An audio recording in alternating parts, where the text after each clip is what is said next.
So hello friends, welcome to our channel. இன்றைக்கி நம்ம வீடியோவில் என்ன பார்க்க போகிறோம் பார்த்தீங்கன்னா, என்னோடய சிபியூவில் இருக்க எஸ்எம்பிஎஸ் வந்து போயிடுச்சு. அதை வந்து நான் எப்படி இப்போ ரீப்ளேஸ் பண்ண போகிறேன், வேறு வாங்கி வச்சுருக்கேன், எப்படி வந்து ரீப்ளேஸ் பண்ண போகிறேன் அப்படின்றத தான் நம்ம பார்க்க போகிறோம். அதுக்கு முன்னாடி என்னாச்சுன்னா, இது வந்து ஒரு 10 இயர்ஸ் பழசு சிபியூ வந்து என்னாச்சு பார்த்தீங்கன்னா, நான் வந்து யூபிஎஸ் ஆன் பண்ண உடனே இங்கேருந்து ஒரு ஸ்பார்க் மாதிரி வந்துட்டு ஒரு ஸ்மோக் வந்துச்சு. அதுக்கப்புறம் வந்து ஒர்க்கே ஆகலை. என்னென்னு பார்த்தீங்கன்னா, உள்ளே வந்து ட்ரான்ஸ்ஃபார்மரோ இல்லை கெப்பாசிட்டர் அதெல்லாம் போயிருக்கும். ஸோ அதனால் நம்ம இதை சேஞ்ச் பண்ணிட்டு இப்போ 10 இயர்ஸ் ஆகுது கிட்டத்தட்ட வாங்கி. ஸோ இப்போ அதை சேஞ்ச் பண்ணிடலாம். எப்படி சேஞ்ச் பண்ணுறது சொல்கிறேன். அதுக்கு முன்னாடி வந்து இந்த டோர் இருக்கும். டோர் வந்து இப்படி சைட் டோர் வந்து க்ளோஸில் இருக்கும். இங்கே இருக்க மாதிரி இங்கே இருக்கும். நான் அதை வந்து ரிமூவ் பண்ணி வச்சுருக்கேன். உங்களுக்கு வந்து ஸ்க்ரூ டைப்பில் இருந்தாலும் நீங்கள் ஸ்க்ரூ டைப் கழட்டிக்கலாம். ஸோ இதை நீங்கள் வாங்கும்போது என்ன பண்ணலாம், கரெக்டாக உங்களோட மாடல் என்னென்னு பார்த்து வாங்கணும். இதில் பார்த்தீங்கன்னா ZEB 450 வாட்ஸ் DSATAவோட 20+4 பின், அதாவது 20+4 பின் வரும் அந்த சப்ளை போகிறது. அதை நீங்கள் பார்த்து வாங்கணும் கரெக்டாக. இல்லை நீங்கள் அதை வந்து மாற்றி வாங்கிட்டீங்கன்னா உங்களுக்கு செட் ஆகும். ஸோ இப்போ நம்ம பார்த்தீங்கன்னா, நம்ம ஃப்ளிப்கார்ட்டில் ஆர்டர் பண்ணி வாங்கியிருக்க எஸ்எம்பிஎஸ் பார்த்தீங்கன்னா, இதுதான் வந்து ZEBRONICS ZEB 450 வாட்ஸ் DSATAவோட 20+4 பின். அதை வந்து தான் நீங்கள் வாங்கணும். நீங்கள் அதை சேஞ்ச் பண்ணி வாங்கிட்டீங்கன்னா உங்களுக்கு செட் ஆகாது. ஓகேவா? 750 ருபீஸு. நிறைய ரேட்டிங்ஸ் இருந்துச்சு, 829 ரேட்டிங்ஸ். கிட்டத்தட்ட நிறைய பேர் வாங்கின மாதிரி போட்டுருச்சு. அதான் 7 days ரீப்ளேஸ்மெண்ட் பாலிசி இருக்குது. எதனா ப்ராப்ளம்னா ரீப்ளேஸ்மெண்ட் பண்ணிக்கலாம். இந்த ஆல்ரெடி ப்ராப்ளமாக வந்துச்சு வரும்போது, ஆல்ரெடி ஒன்று வாங்கினது, அது ரீப்ளேஸ்மெண்ட் பண்ணிட்டு தான் இப்போ இது வந்திருக்கு. இது ஒன்றும் டெஸ்ட் பண்ணல, எப்படி இருக்குன்னு டெஸ்ட் பண்ணி பார்த்து தான் சொல்லணும். சரி, இதோட லிங்க் நான் டிஸ்கிரிப்ஷனில் கொடுக்குறேன், வேணா வாங்கிக்கோங்க. நல்லாயிருக்கு. நான் பார்த்த வரைக்கும் இந்த எஸ்எம்பிஎஸ் நல்லா இருந்துச்சு. சரி, நம்ம இப்போ இதை பார்க்கலாம். இது கூடயே வந்து நம்மளுக்கு இந்த பவர் அடாப்டர் கொடுத்துட்றாங்க. பட் நீங்கள் கடையில் வாங்கும்போது இது கொடுக்க மாட்டாங்க உங்களுக்கு. நீங்கள் பழசையாக கூட யூஸ் பண்ணிக்கலாம். இது ஒன்றும் பிரச்சனை. நார்மல் 230 வோல்ட்டு இது தானே, அதனால் ஒன்றும் பிரச்சனை இல்லை. இதை வச்சுட்டு நம்ம இதை எடுத்து பார்த்தீங்கன்னா அதில் எடுத்து பாருங்கள். Power supply ZEB 450.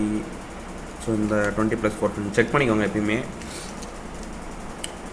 ஓகே, நான் இப்போ அதை ரிமூவ் பண்ணிவிட்டு இதை அதில் போடுவோம்.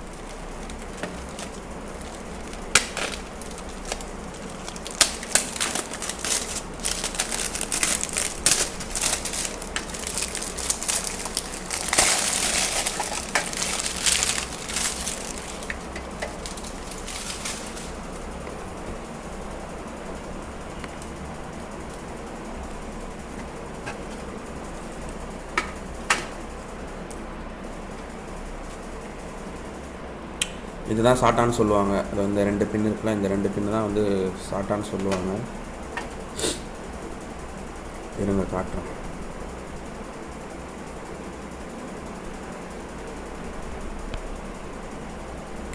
ஸோ இது 2 தான் வந்து சாட்டா பின்னு சொல்லுவாங்க. 20+4 பின் அப்படின்றது வந்து எதாவது இது பண்ணணும்னா இந்த இதுதான். இதில் பார்த்தீங்கன்னா 20 இருக்கும். 20+4 அப்படின்னா இந்த 4 பின். ஓகேவா? இந்த 4 பின்.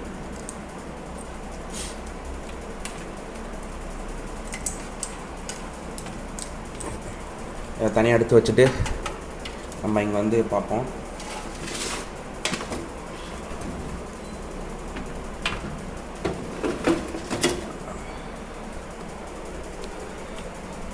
ஸோ இதில் கனெக்ஷன்ஸ் எங்கெல்லாம் போகுதுன்னு பாருங்கள் ஃபஸ்ட்டு.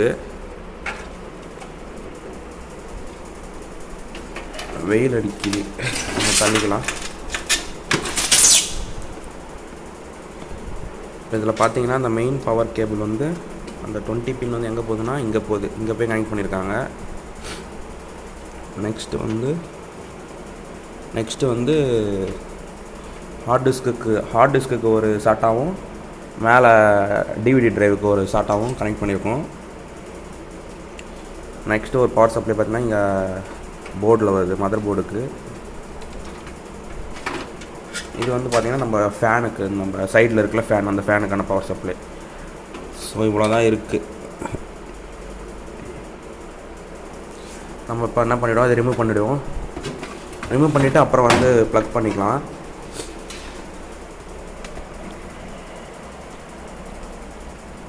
அதுக்கு முன்னாடி உங்களுக்கு தெரியல அப்படின்னா இதை ஒரு ஃபோட்டோ எடுத்து வச்சுக்கோங்க, கனெக்ஷன் எங்கே இருக்குதுன்னு சொல்லிட்டு. நீங்கள் கழட்டிட்டு அப்புறம் பார்த்தீங்கன்னா உங்களுக்கு தெரியலன்னா அப்புறம் வேஸ்ட் ஆகிடும். தப்பாக கொடுத்துட்டிங்கன்னா கொடுக்க முடியாது, கொடுக்க தெரியும்னு சொல்லிட்டு பார்ப்பீங்க.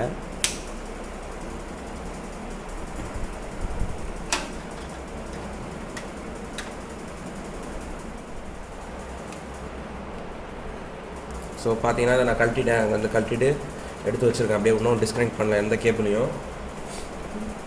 ஒவ்வொரு மதர் போர்டுக்கும் சேஞ்ச் ஆகும் இந்த பிளேஸ்மெண்ட்ஸு. இப்போ நான் இங்கேருந்து கழட்டுறேன்னா அது அதில் சேஞ்சாக இருக்கும். ஃபஸ்ட்டு கேபிள் பார்த்தீங்கன்னா இது வந்து நம்ம ஃபேனுக்கான அந்த பவர் கேபிள், எக்ஸாஸ்ட் ஃபேன் இருக்குல்ல அதோடது, அதை தனியாக வச்சிடலாம். நெக்ஸ்ட்டு வந்து பார்த்தீங்கன்னா இங்கே இருக்குது ப்ராசஸர் அந்த மதர் போர்டுக்கு. அது எப்படி கழட்டணும்னா இதை வந்து ப்ரெஸ் பண்ணி கழட்டுற மாதிரி இருக்குது. ப்ரெஸ் பண்ணி எடுத்திங்கன்னா வந்துடுச்சு. ப்ரெஸ் பண்ணி கழட்டுற மாதிரி, ஓகேவா? இந்த கேபிள் இது வந்து இங்கே. நெக்ஸ்ட்டு ஹார்ட் டிஸ்கில் ஒரு பவர் கேபிள் இருக்குது சாட்டா. அதை வந்து அப்படியே நார்மலாக ரிமூவ் பண்ணோடனே வந்துடுச்சு, ஓகேவா?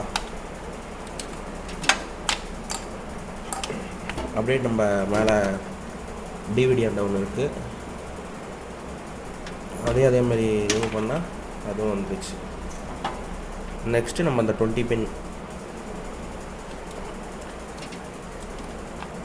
பின் வந்து அந்த சைடில் ப்ரெஸ் பண்ணுற மாதிரி இருக்குது. ப்ரெஸ் பண்ணி அப்படியே கொஞ்சம் ஆட்டினீங்கன்னா வந்துடும் நினைக்கிறேன்.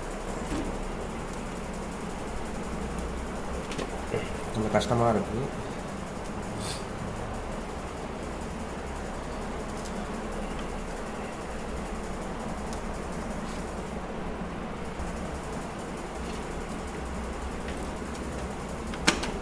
வந்துருச்சு.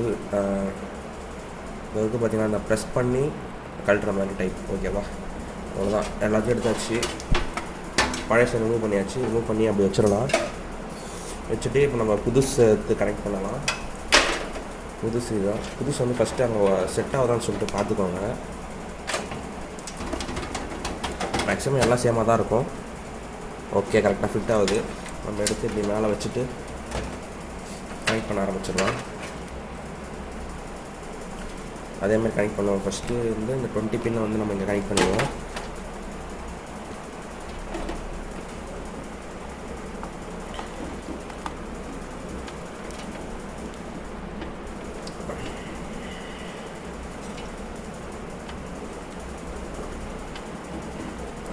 ஓகே, அந்த பின்னை நம்ம போய் லாக் ஆகிற வரைக்கும் செக் பண்ணிக்கோங்க. நெக்ஸ்ட்டு வந்து இந்த 4 பின் சொன்னோம்ல, நம்ம இங்கே கனெக்ட் பண்ண போகிறோம். இந்த இடத்துல கனெக்ட் பண்ணணும். இது வந்து மேல் சைடில் வந்துச்சு.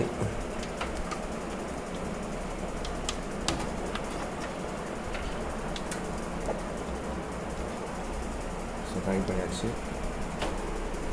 நெக்ஸ்ட்டு வந்து பார்த்தீங்கன்னா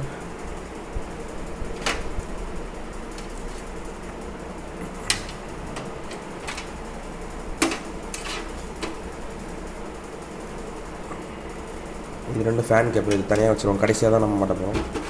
2 சாட்டா இருக்குல்ல, சாட்டா 2த்தையுமே வந்து பண்ணணும். எல்லாத்தையுமே கனெக்ட் பண்ணிட்டேன். நெக்ஸ்ட்டு வந்து நம்ம SMPS இங்கே வச்சு மவுண்ட் பண்ண வேண்டியதான். ஸோ கரெக்டாக வந்து இந்த இடத்துல ப்ளேஸ் பண்ணுங்கள்.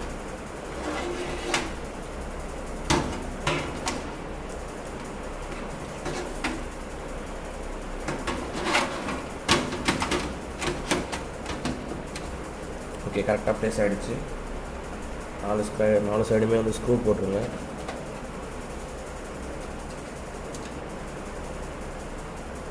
ஸோ அவ்வளோதான். பார்த்தீங்கன்னா நம்ம போட்டாச்சு. போட்டு 4 சைடும் ஸ்க்ரூ போட்டாச்சு.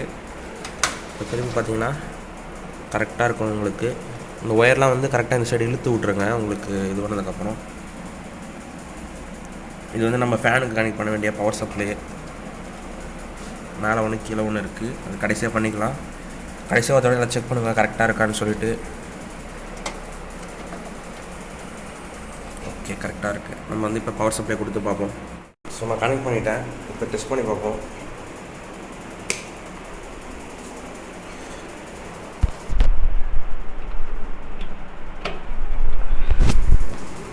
ஆன் ஆகிடுச்சு.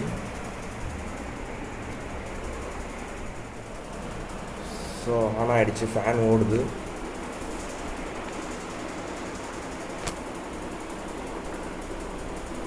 ஓகே, ஆன் ஆகிடுச்சு.